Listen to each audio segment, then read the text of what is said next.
Welcome to your Conscious Choices for Wellness podcast, hosted by B. Crutelli. This is a space for everyone to learn anything and everything related to healthy healing, including naturopathic medicine, music, dance, yoga, meditation, eco-fashion, mothering, and organic lifestyle choices. Topics for expanding universal consciousness. Come join me weekly as we delve in and begin this journey, sharing valuable content gathered over the past 3 decades, helping to support a healthier and more sustainable future for all.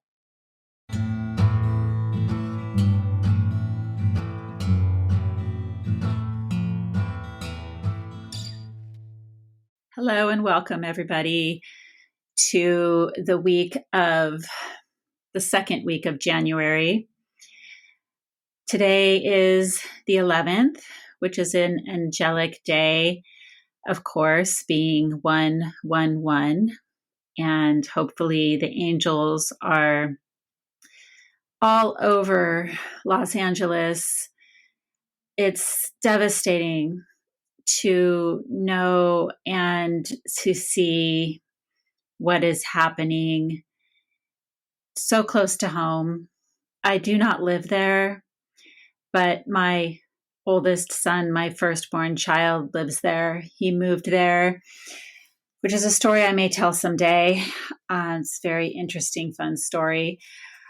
He moved there 1 year after graduating high school. He grew up in a small town in Northern California, and he had a dream to move to Los Angeles. So he has been there over a decade.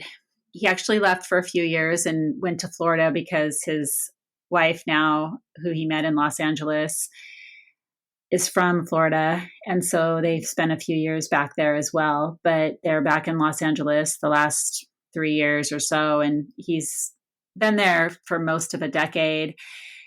And they want to stay there. And my other son lived there for many years as well.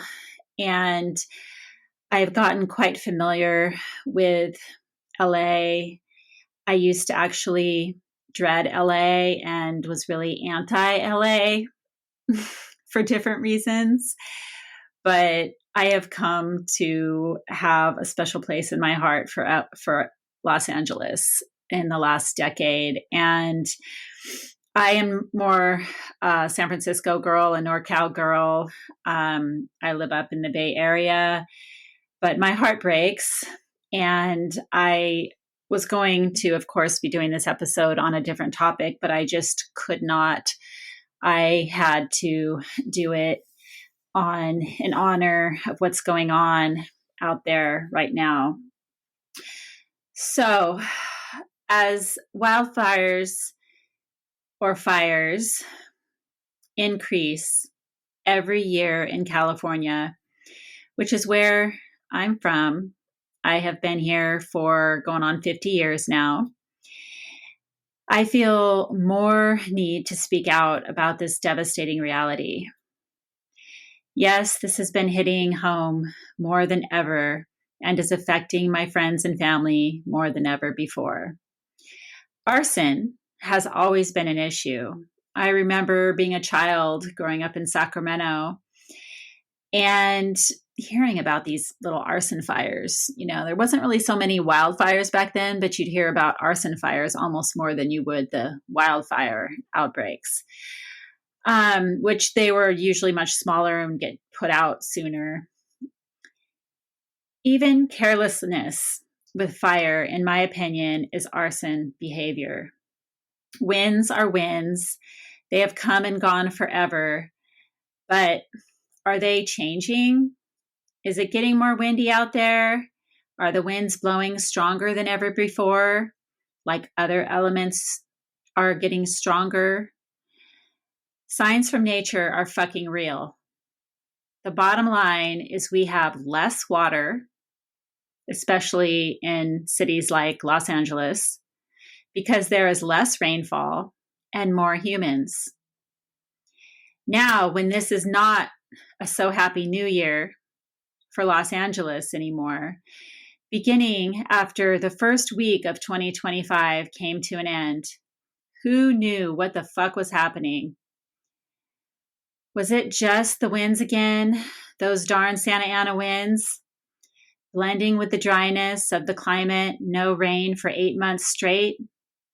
Or could it be something else, like an attack from arsonists, a real act of terrorism with fire instead of bombs?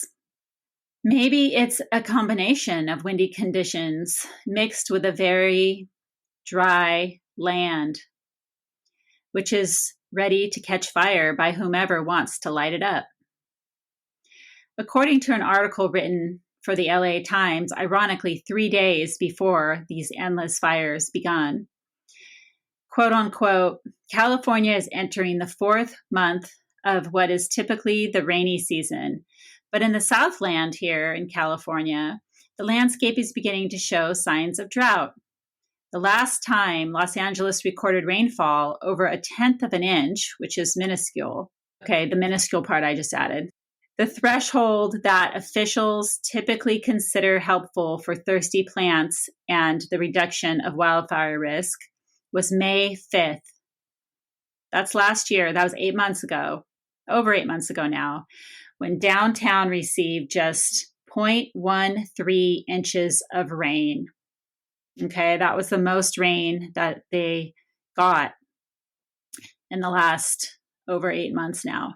All I know and sadly feel is that we all know that we live in a beautiful world with too many majorly damaged souls that are giving up on life and ready to fuck shit up more because they don't care anymore.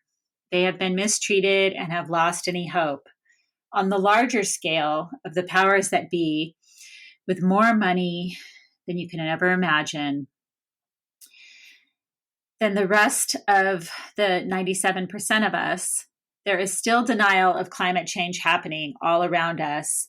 And so we must protect ourselves if we want to live a healthy, happy life and breathe the clean air that is our human right.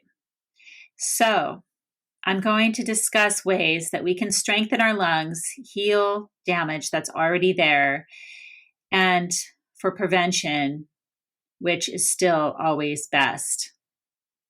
This is only the beginning of the new year, quote unquote, the new year. And we all know by now that we are facing more fires, and that means breathing more smoke. Not just smoke from trees anymore, but in the last 5 years, the smoke we are breathing is now filled with dozens of synthetic chemicals from all the hundreds of structures and millions of products that are being burned up. For instance, breathing in burnt plastics containing dozens of known carcinogens capable of causing cancer, multiple different types of cancer. Once they have infiltrated the body, like dioxins, phthalates, polyaromatic hydrocarbons, PCBs, vinyl chloride, and BPA, just to name a few, which are all known to have carcinogenic effects. It's like we are now living in a different world of burning up whatever without regulations to protect us. We are at the mercy of whatever fire suddenly breaks out of control as we involuntarily have to also breathe in these carcinogens daily just to stay alive. We don't have a choice. We all have to breathe regardless. So as masks go out of stock, how do we protect ourselves? How do we protect and heal? And yes, the masks, of course, did go out of stock. My son didn't get one, and he has asthma. And luckily, he's living in an area of Los Angeles that has less smoke. Let's say he said that it's not that bad there. He's closer to the Venice area, or what do I want to say? Culver City. The area that's just inland from Venice and Santa Monica. And it's not as bad there. Luckily, the winds are kind of blowing in the opposite direction, or he's just right kind of below it. But I saw some really disturbing news last night. I was looking through my email, and someone here from Substack that I've known for a very long time, that used to be the mayor of a small town that I raised my kids in. She has a wonderful Substack called Foghorn Express, I think. I hope I said that right. And her name is Renette Senum. I can go ahead and give her a shout out. She has a wonderful, I don't know, maybe she has a podcast, but she has a wonderful Substack. You should check her out. And I love the information she puts out there. And she put out some information that my son didn't know about. And it was pretty scary. And so that's why when I said something about the arson behavior, which now I'm sure everybody knows that information about this, but that, that was pretty serious because, a terrorist attack with fire, that could be real, in a place like Los Angeles, that's pretty major. And if all hell breaks loose, and there's a major disaster like that, how do people get the hell out of there? I mean, where he's at, it's just, yeah, it would be so hard to really escape. And so it scares me as a mother. I don't want to be scared, and I just need to give it up to God. And we all need to be praying for our loved ones and for our state and our country and the world and everything. So, I really believe in collective consciousness, and the more of us that pray and put out positive energy, that it will change the consciousness of humanity and the world. But it was just in regards to that, anybody and everybody out there that doesn't give a fuck is lighting up LA, and there's just people being caught lighting fires in different neighborhoods. And one of the neighborhoods looked like my son's neighborhood, and in fact it ended up being really close to his neighborhood. And like people are like, like they'll see someone and they're like lighting a freaking fire. Like people think this is just like people have gone nuts. I'm telling you, there's a lot of crazy people out there, and it's, yeah. So sorry, I get really fired up because my son's like right there and just in the midst of this, and it's, yeah. So this is real. This is some real intense stuff, but how do we protect ourselves? Back to that. So we all have to breathe regardless. Okay. So there's masks going out of stock. How do we protect and heal? We all came here with different strengths and weaknesses. Some of us arrived without the strongest of lungs.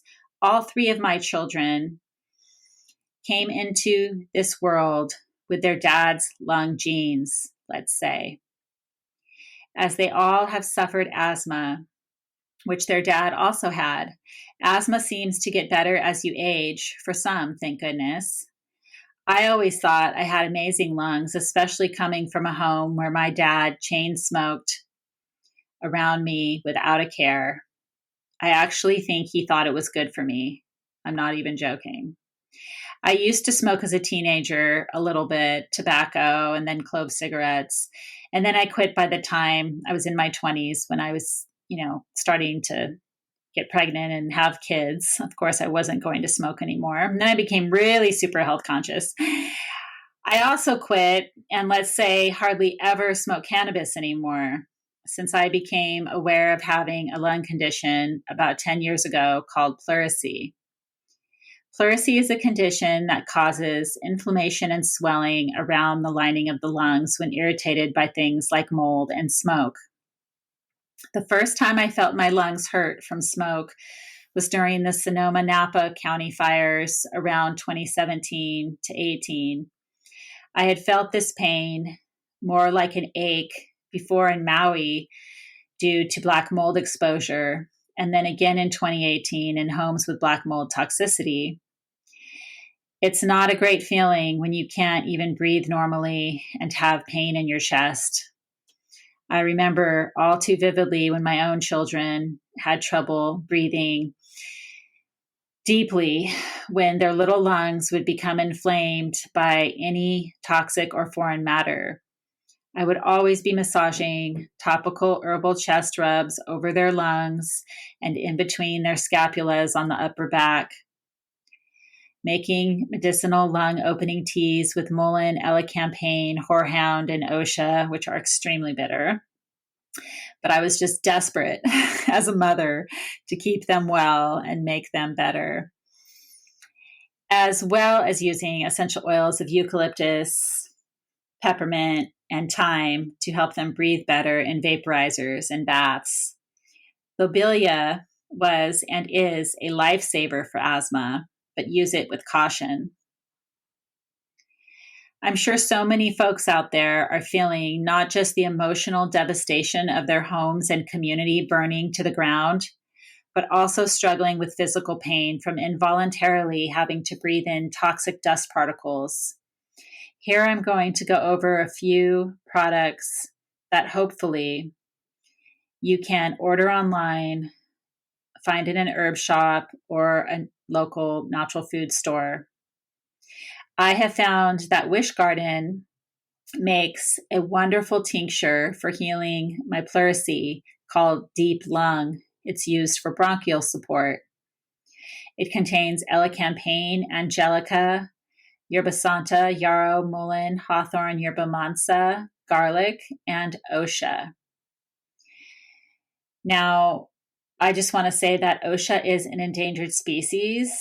So the one that they're using, I'm sure, is sustainable. This company is pretty conscious. But it's harder to find now these days anyway. But if you do find it, just make sure it's a sustainable source and that it's grown in a, safe organic environment and not wild harvested because it's endangered. My favorite herbs in this formula is what I'm going to talk about. Mullein. Mullein is widely used to help treat respiratory conditions like asthma and bronchitis. It acts as an anti-inflammatory agent and has great expectorant properties. People smoke mullein. The indigenous cultures have smoked it for probably ever. It's grows wild. It is very abundant. It grows really prevalently up here in NorCal in certain areas. And it's a beautiful plant. It has these long, furry leaves and this big cone flower that comes up in the middle of it that has these little yellow, flowers that cover it. And so it's the leaves and the flowers that are used. It's the top part of the plant. And you can make a tea, you can crush it up and smoke it when it's dried. It's amazing for the lungs. Elecampane is used traditionally for expectoration. It's an amazing expectorant and soothes the respiratory tract after repeated irritation. It is considered a lung remedy by some Native American users and was used similarly by the ancient Greeks and Romans. In traditional Chinese medicine, it is used as a tonic for the entire chest. Yarrow is an amazing herb for environmental protection from pollution. I used to mix yarrow with elderflowers and peppermint. Yarrow, you can use also the flower and the leaf, mostly the flowers used. And it's a great tonic for prevention in the cold and flu season whenever something was coming on. You can even add the tea to a bath, works great. It's the best known herb for breaking up a fever. And it's also great for reducing heavy bleeding and skin irritations. I just want to throw that in there because there's so many uses of yarrow. And it also grows prevalently in California and many other areas as well.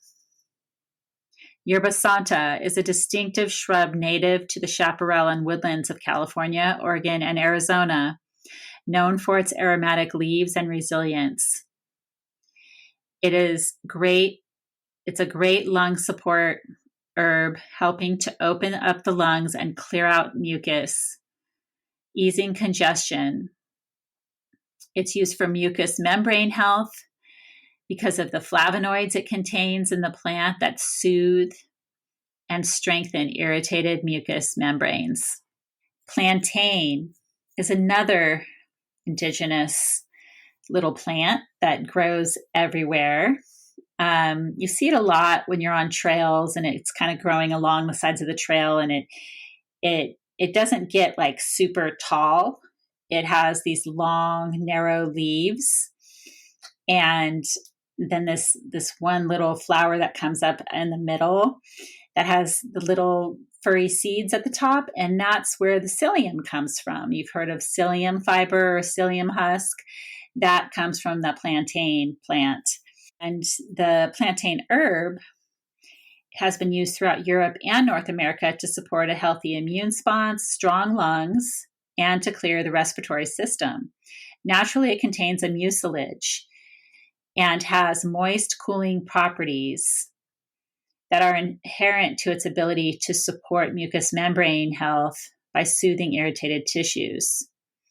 So another thing I want to mention about plantain that I learned a long time ago is that it's a natural Band-Aid if you're in the wild and you find, like, say if you cut yourself and you're out in the wild and you know that there's plantain around, you can get one of the leaves, of course a clean one, and wrap it around the cut as a Band-Aid, and it acts as a styptic and will help to control the bleeding as well as,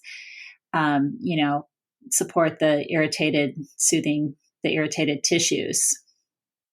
Marshmallow, which is different than the marshmallows that you may eat or burn on a campfire. Marshmallow is an actual plant, and the root is very helpful for respiratory ailments, including throat irritation and swelling of the lymph nodes. Studies have shown that herbal cough syrups and drops containing marshmallow root may relieve respiratory conditions associated with mucus formation and dryness. This is another herb with mucilage, coating the surface of the esophagus and providing a soothing effect. Marshmallow root most definitely would significantly reduce the inflammation of the airways because of its remarkable soothing mucilaginous properties.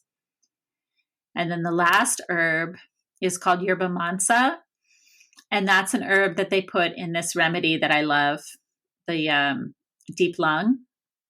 Oh, I should put a link for deep lung in here too at the end. Yerba mansa is a new herb to me. I didn't use it a lot in my younger years, but I've used it in combinations that I've bought. And because I love the deep lung remedy, I think it's very useful. It's native to the Southwest and known for centuries as the secret weapon of the Native American tribes like the Zuni and Navajo.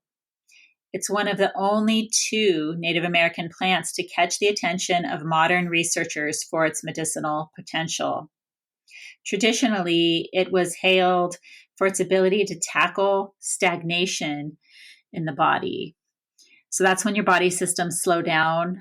Like you've heard, if you have stagnant chi in the body, that's when you want to get acupuncture, and the acupuncture helps to like move the stagnation and open up the channels in the body. So it promotes healthy lung function and clears the airways. So it helps with stagnation in those areas. And it says it helps with much needed relief by soothing inflammation throughout the body. The magic lies in its tannins and flavonoids, which work to soothe inflamed tissues. Yerba mansa is a detox queen, soaking up harmful contaminants while nurturing healthy, vibrant soil. By supporting this species and wetland conservation, we help protect this vital plant and the biodiversity it champions. So let's keep yerba mansa thriving, and the planet will thank us for it. If you or someone you know in particular is having trouble breathing, I'm linking more information here on foods that you should avoid and why. And also remember this, to eat more plant foods containing high amounts of polyphenols. Polyphenols are the powerful plant compounds that our body needs. They have numerous health benefits that may offer protection from the development of cancers, cardiovascular disease, osteoporosis, and diabetes. Basically, these natural plant compounds are what keep us healthy when we consume them. So I'm going to be putting a link if you want to get nerded out on some scientific data on polyphenols. And some of the highest content in foods of them are berries, cacao, which is dark chocolate, herbs and spices like cloves, turmeric, peppermint, and star anise. And remember also, always try and choose organically grown. So then you're avoiding more added toxic chemicals by choice. Sometimes we don't have a choice, right? Like the air we breathe, for instance, what we're talking about here. But by choosing organically grown and then rinsing your fruits and vegetables off before consuming, you're taking off some of the toxins and not putting them in your body. So I'm going to be linking some references here, and I just want to thank you so much for being here, and prayers and love go out to the city of Los Angeles, the county of Los Angeles, to our California state, to everybody in our country and everybody around the world. We are in some very transformative times, and there is a lot of goodness happening, and let's just tap into that and that frequency and raise up the vibration and get through this together. Thank you, and if you could please give me a 5-star review, I'd greatly appreciate it. Please be well, and if you have any questions, let me know.